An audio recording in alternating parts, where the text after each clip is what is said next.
These days I learn and perform many new pieces, some written for me, some written recently but already performed and recorded by others, and some new to me but are already a part of our core cello repertoire.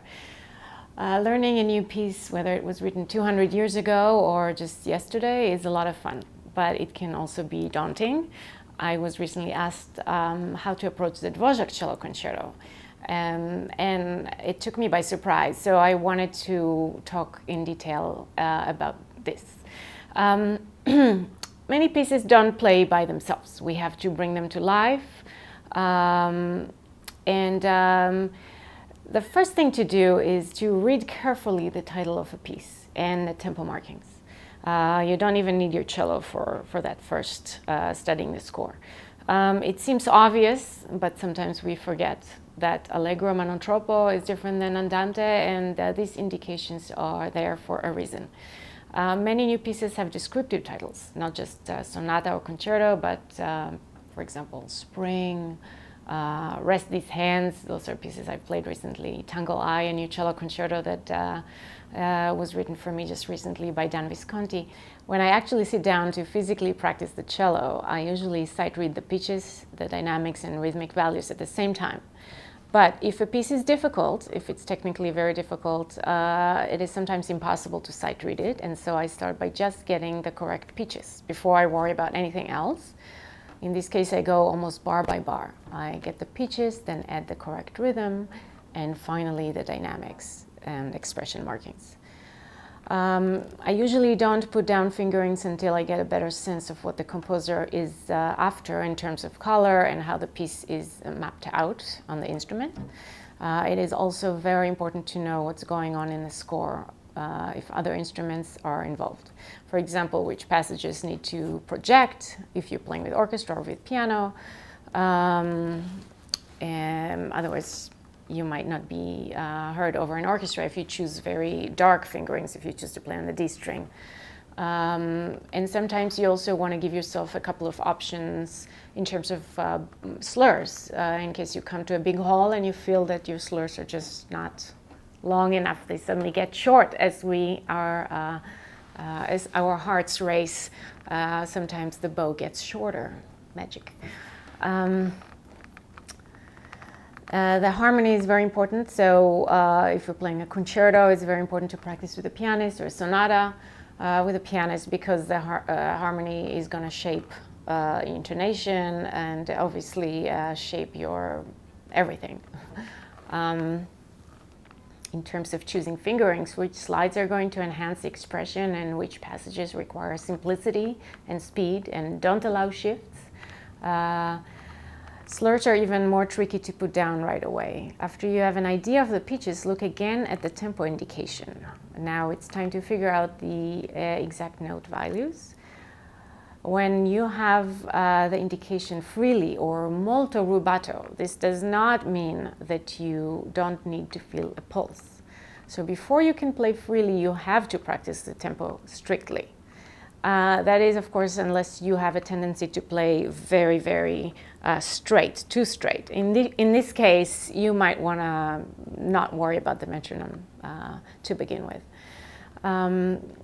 As one great teacher once said, your head should be in the sky, but your feet firmly planted on earth.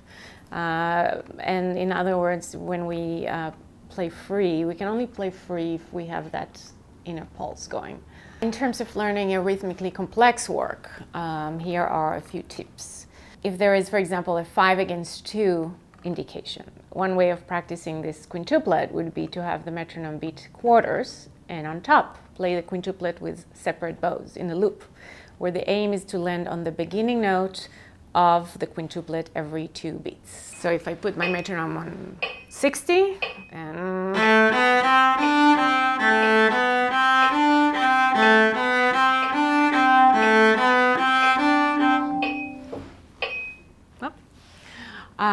once you do that for a few times, you get the rhythm in your ear. Then you can try and play with the indicated slurs. For example, or whatever the slurs may be. Another technique is putting words into music. The word vegetarian served me very well. Vegetarian, because it has 5 syllables. The accent is falling on the 3rd syllable, vegetarian. Try singing the quintuplet to that word. Or the sentence, she is so pretty. It also has 5 syllables, but here the accent falls on the 4th syllable. She is so pretty. 1, 2, 3, 4, 5. So you have to determine where that accent falls in the music. It is not always clear. Finally, just counting the beats out loud while playing gives us a sense of the hierarchy of the bar. The downbeat is usually a strong beat. In a 4/4 bar, the 3rd beat is also stronger than the 2nd and last beats. In a 5-beat bar, again, you have to determine, is it 2 + 3 or 3 + 2? Perhaps it's 4 + 1. Of course, sometimes all 5 beats are equal in importance, but if the pitches are different, there is usually an inflection, a rise somewhere within the bar. A 6-beat bar can be divided into 2, 2, and 2 beats, or 3 + 3. As the number of beats per bar goes higher, the possibilities and subdivisions are greater. An 8/4 bar is not necessarily 4 beats plus 4 beats, and when we play, we have to understand where the accent falls within a given bar. Besides isolating a problem when learning new pieces with tricky rhythms, I also try to simplify what's there.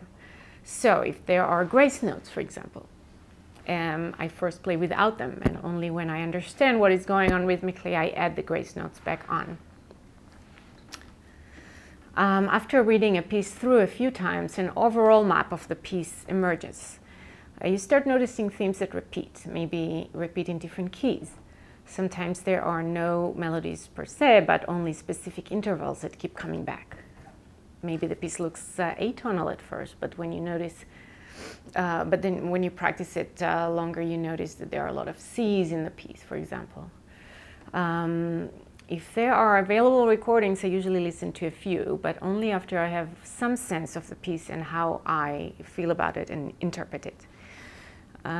We are, of course, influenced by our colleagues, whether they are rehearsing with us live or whether we listen to their interpretation on a recording. So you might as well be influenced by the best performers out there. As long as you don't overdo it, this will not stop you from developing your own ideas. This is it for today. Good luck and see you next time.